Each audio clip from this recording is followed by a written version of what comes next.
materi yang kedua ya, yaitu tentang strategi nasional. Jadi, strategi nasional adalah serangkaian langkah terpadu, terarah, dan sistematis yang dilakukan oleh pemerintah bersama elemen bangsa lainnya untuk mencapai tujuan nasional. Strategi nasional lahir dari kebutuhan akan kesinambungan pembangunan dan perlindungan terhadap kepentingan nasional. Apa saja landasan strategisnya? Yang pertama, ada Pancasila sebagai nilai dasar. Yang kedua, Undang-Undang Dasar 1945, khususnya pasal-pasal tentang kedaulatan rakyat, sistem pemerintahan, pembagian kekuasaan, dan otonomi daerah. Lalu yang ketiga ada Undang-Undang Politik, Undang-Undang Pemerintah Daerah, dan Undang-Undang Pertahanan, dan juga peraturan-peraturan presiden sebagai operasionalisasinya. Lalu apa sih tujuan strategi nasional tersebut? Ada 4 tujuannya ya. Yang pertama itu ada menjamin kesejahteraan rakyat, keadilan sosial, dan demokrasi. Lalu yang kedua, membangun kedaulatan dan keamanan nasional. Yang ketiga, mewujudkan pembangunan keberlanjutan. Yang keempat, memperkuat posisi Indonesia dalam dinamika global. Lalu saya akan menjelaskan tentang komponen-komponen dari strategi nasional.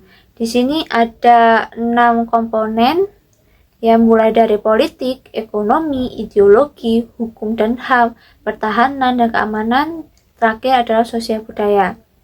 Jadi saya akan menjelaskan dari 6 komponen tersebut agar lebih jelas lagi. Nah, yang pertama saya akan menjelaskan tentang komponen yang politik. Nah, apa sih itu maksudnya?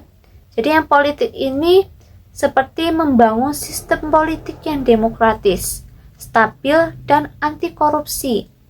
Strategi meliputi reformasi politik, penguatan lembaga, dan partisipasi rakyat. Lalu yang kedua ada ekonomi. Ya.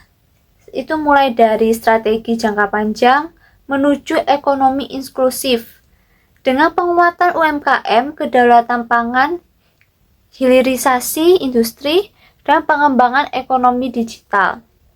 Lalu yang ketiga ada ideologi. Nah, seperti mempertahankan Pancasila dan menangkal radikalisme, intoleransi, dan paham asing yang bertentangan. Nah, yang keempat adalah hukum dan HAM. Reformasi sistem peradilan, penegakan hukum yang adil, dan peningkatan akses keadilan. Lalu yang kelima adalah pertahanan dan keamanan. Pertahanan total dengan pendekatan militer dan non-militer, serta memperkuat pertahanan siber.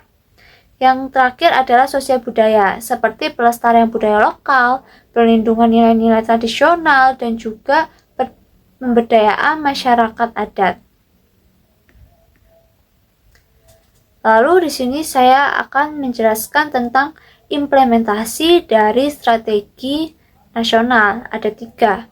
Ada perencanaan, ada pelaksanaan, dan evaluasi. Saya akan menjelaskan masing-masing implementasi tersebut.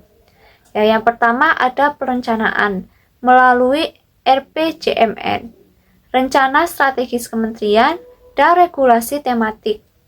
Lalu yang kedua ada pelaksanaan, ya seperti koordinasi antar kementerian atau lembaga dan Pemda. Terus yang terakhir adalah evaluasi seperti monitoring oleh Bappenas, BPK, DPR, serta masyarakat sipil. Jadi strategi nasional itu harus terus disesuaikan dengan tantangan zaman. Hanya dengan strategi adaptif dan komprehensif, Indonesia bisa mewujudkan tujuannya menjadi negara yang maju, mandiri, dan disegani oleh dunia.